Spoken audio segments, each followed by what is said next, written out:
गुरुब्रह्मा गुरुविष्णु गुरुदेव महेश्वर गुरु साक्षात परम ब्रह्म तस्मै श्री गुरुवे नमो। जय जगन्नाथ। नमस्कार प्रिय दर्शक बंधु, मेट्रो टीवी राशिचक्र को आपण मान स्वागत जनाऊँगी। मु ज्योतिर्विद डॉक्टर सुशांत कुमार महापात्र। आसन देखा कौन अच्छी आज पंचांग 12टी राशि शुभ अशुभ संपर्क में। आज 12 तारीख 12 मास 2024 मसीहा मार्गशीर मास शुक्लपक्ष बिछा दिन 27 गुरुवार। आज तिथि हूँ द्वादश तिथि। ये द्वादश तिथि रात्र 10:26 पर्यंत रहिबो। आज नक्षत्र हूँ अश्विनी नक्षत्र। ये अश्विनी नक्षत्र दिवा 9:52 पर्यंत रहिबो। 9:52 पर द्विज नक्षत्र आरंभ हो। आज चंद्रमा मेष राशि अहरात्र अवस्थान करेंगे।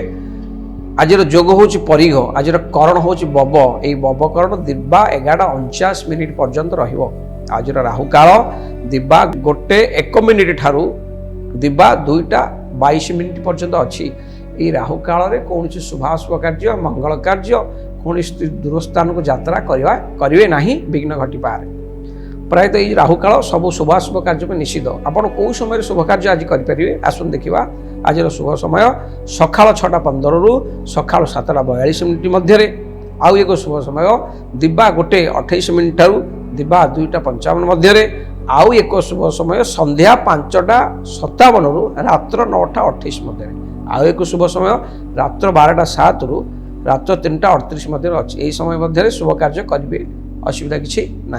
आज मूर्त व्यक्तिंकर एकपाद पुष्कर दोष लगे। आज मूर्त व्यक्तिंकर एकपाद पुष्कर दोष लगे रात्र 10:26 पर्यंत लगे। मूर्त व्यक्तिंकर एकपाद पुष्कर दोष।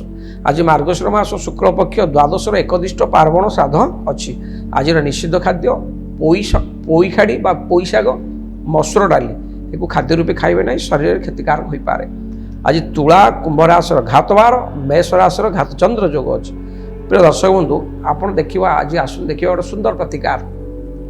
आजिकालिका मानव समाज भितर एक बहु समस्या हूँ कर्म नियुक्ति। बहुत युवक युवती उच्च शिक्षा लाभ कर डिग्री हासिल कर कौन से कर्म क्षेत्र से नियोजन हो पारना। बहुत विव्रत से परिवार रे मुखिया बापा माँ मैंने होती घर मुखिया बापा माँ मैंने भावुँ मो पिला को मुझे पैसा खर्च कली पाठ पढ़ी मो पिला एत पाठ पढ़ला कौन कर्म संस्थान लगी पाइला ना। ये समस्या आजिकल का मानव समाज बहुत बहुल। आउ एक द्वितीय समस्या प्राय युवक कौन से चाकरी क्षेत्र व कर्म क्षेत्र नियोजन न होइतबा हेतु बा चाकरी पाकरी कर्म वंचित होता हेतु विवाह भी हो पार। कौन से युवक भावुं भल चाकरी करी भल पैसा कमी तापर विवाह भी। ए कर्म क्षेत्र में जो आसूची समस्या प्रतिबंधक से मु एक सुंदर प्रतिकार कहूँ। आउ गोटे कथा आपण योग्यता अनुसार चाकरी पाऊना। धरनीय किए हायर एजुकेशन पाई योग्यता अनुसार चाकरी पाऊनी। चाकरी बा कर्म क्षेत्र में आसुवा जावतीय समस्यार समाधान पाई गोटे सुंदर प्रतिकार।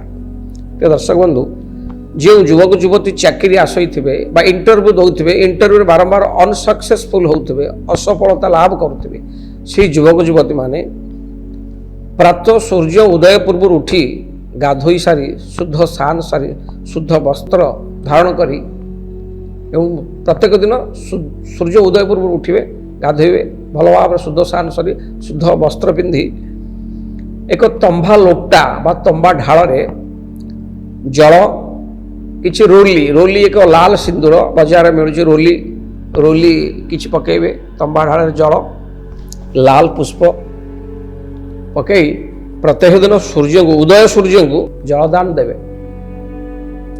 जलदान कर साइला पर सूर्य को आड़ी मुख कर जलदान कर साइला पर से छिड़ा हुई 11 थर गायत्री मंत्र पाठ करेंगे।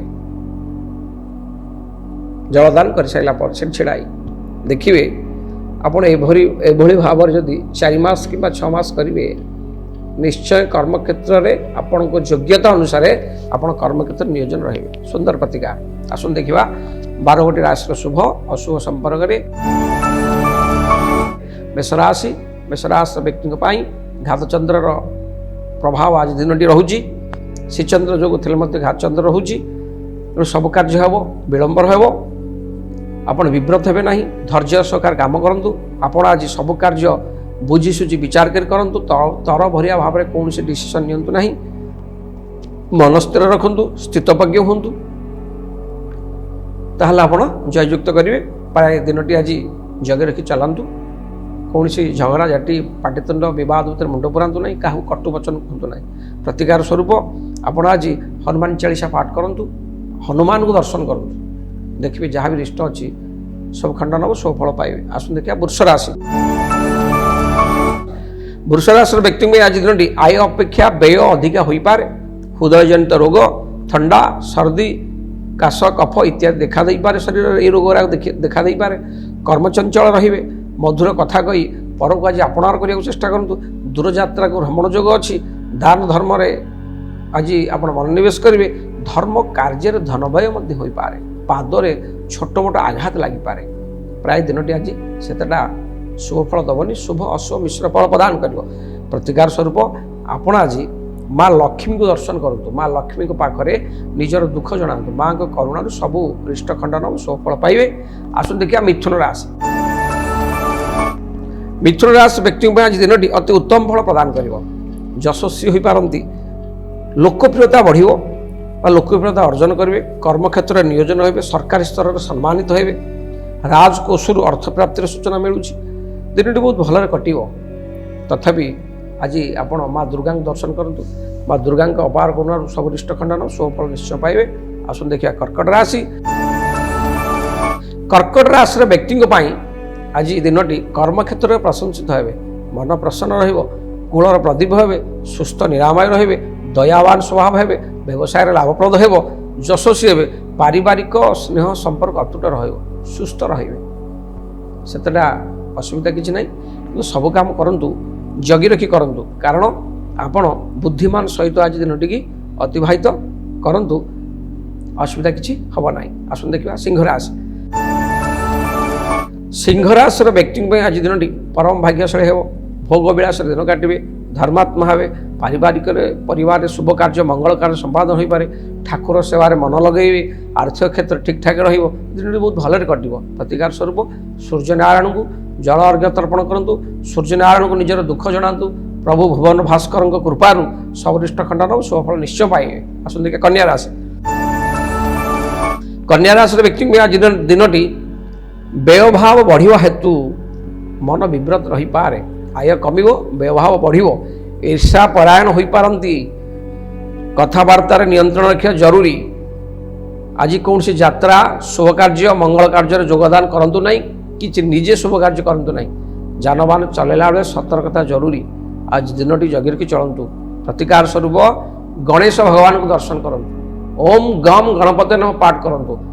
ବିଘ୍ନ ବିନାଶଙ୍କ କୃପାରୁ ସବୁ ରିଷ୍ଟ ଖଣ୍ଡନ ହେବ। ନିଶ୍ଚୟ ଶୁଭ ଫଳ ପାଇବେ। ଆସନ୍ତୁ ଦେଖିବା ତୁଳା ରାଶି। ତୁଳା ରାଶିର ବ୍ୟକ୍ତିଙ୍କ ଆଜି ଦିନଟି ପରିବାରରେ ସ୍ନେହ ପ୍ରେମ ଅତୁଟ ରହିବ।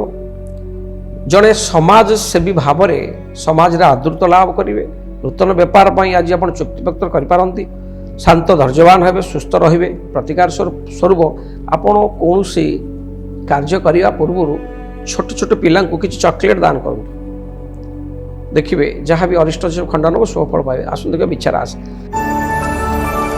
ବିଛା ରାଶିର ବ୍ୟକ୍ତିଙ୍କ ପାଇଁ ଆଜି ଦିନଟି କର୍ମକ୍ଷେତ୍ରରେ ପ୍ରଶଂସିତ ହେବେ। ଧନଲାଭର ସୂଚନା ମିଳୁଛି। ସୁସ୍ଥ ଜୀବନଯାପନ କରିବେ। କୌଶଳୀ ହେବେ। ଶତ୍ରୁହନ୍ତା ହେବେ। ଶତ୍ରୁ ଦମନ ହେବେ। ଦିନଟି ବହୁତ ଭଲରେ କଟିବ। ପ୍ରତିକାର ସ୍ୱରୂପ ହନୁମାନଙ୍କୁ ଦର୍ଶନ କରନ୍ତୁ। ହନୁମାନଙ୍କ ଅପାର କରୁଣାରୁ ପ୍ରଭୁ ହନୁମାନଙ୍କ ଠାକୁରଙ୍କ କୃପାରୁ ଆପଣ ଆଜି ଦିନଟି ବହୁତ ଭଲରେ କଟିବ। ଆସନ୍ତୁ ଦେଖିବା ଧନୁରାଶି। ଧନୁରାଶିର ବ୍ୟକ୍ତିଙ୍କ ପାଇଁ ଆଜି ଦିନଟି କର୍ମରେ ବ୍ୟସ୍ତ ରହିବେ। ପୁତ୍ର ସନ୍ତାନ ପାଇଁ ଚିନ୍ତିତ ରହିପାରନ୍ତି। ପୁତ୍ର ସନ୍ତାନ କାର୍ଯ୍ୟକଳାପ ହେଉ ବା ପୁତ୍ର ସନ୍ତାନ ସ୍ୱାସ୍ଥ୍ୟକୁ ନେଇ ଆଜି ମନ ବିବ୍ରତ ରହିପାରେ। ଆକସ୍ମିକ ଧନଲାଭ ହେବ। ଆର୍ଥିକ କ୍ଷେତ୍ର ବ୍ୟବସାୟୀ ବିଭିନ୍ନ ଦୀର୍ଘରୁ ପ୍ରଭାବିତ ହେବ। ଦାମ୍ପତ୍ୟ ଜୀବନ ସୁଖମୟ ହେବ। ପ୍ରାୟ ଦିନଟି ବହୁତ ଭଲରେ କଟିବ। ପ୍ରତିକାର ସ୍ୱରୂପ ଭଗବାନ ବିଷ୍ଣୁ ଦର୍ଶନ କରନ୍ତୁ। ଶୁଭଫଳ ପାଇବେ। ମକର ରାଶି। ଆସନ୍ତୁ ଦେଖିବା ମକର ରାଶି। ମକର ରାଶି ବ୍ୟକ୍ତିଙ୍କ ପାଇଁ ଆଜି ଦିନଟି ଉଦାର ସ୍ୱଭାବ ହୋଇପାରନ୍ତି। ଦାନ ପୁଣ୍ୟରେ ଦୀକ୍ଷିତ ହେବେ। ସୁସ୍ଥ ରହିବେ। କୃଷିଭିତ୍ତିକ ଯନ୍ତ୍ରପାତି କ୍ରୟ କରିବେ। ବୁଦ୍ଧିମାନ ହେବେ। ଦିନଟି ଆଜି ବହୁତ ଭଲରେ କଟିବ। ତଥାପି ପ୍ରତିକାର ସ୍ୱରୂପ ଆପଣ ଆଜି ଦକ୍ଷିଣକାଳୀଙ୍କୁ ଦର୍ଶନ କରନ୍ତୁ। ମାଙ୍କ କରୁଣାରୁ ସବୁ ରିଷ୍ଟ ଖଣ୍ଡନ ଓ ଶୁଭ ଫଳ ପାଇବେ। ଆସନ୍ତୁ ଦେଖିବା कुंभ राशि कुंभ राशि व्यक्ति आज दिन ईश्वरी विश्वास हे ईश्वर पाखे आज आप देह मन प्राण सब उत्सर्ग करदे मन प्रसन्नता भाषा मधुर व्यवहार भद्रचित हो प्रेमी और साहसी हे अनुज मान आदर सम्मान निश्चय पाइबे धार्मिक अनुष्ठान योगदान करें बंधुप्रेमी हे प्रायतः कुंभ राशि व्यक्ति आज दिन बहुत भलरे कटिबो तथा प्रतिकार स्वरूप 7 गोटी कला पुष्प स्रोत जल भसई दिंतु 7 गोटी नील पुष्प स्रोत जल भसई दिंतु जहाँ भी इष्ट सब खंडन हम सुफल निश्चय पाइबे आसन देखा कालपुरुष अंतिम राशि मीन राशि मीन राशि व्यक्ति आज दिन परम भाग्यशाली हे शोभन व्यक्ति संपन्न हे परदेशवासी मधुरवासी सहनशील शांतप्रिय उदार चरित्रवान हे वाद्यप्रेमी हे पैसा को आज जगह रखी खर्च करूँ आज दिन बहुत भल कटिले अर्थ को अजथा व्यय करूँ ना कौन से धर्म स्थान में किसी निजर पारिश्रमिक आपण सख्य अनुसार किसी दान करूँ देखिए जहाँ भी इष्ट खंडन हम सुफल निश्चय पाइबे। प्रिय दर्शक बंधु ये थिला मेट्रो राशिचक्र राशिफल रही नमस्कार।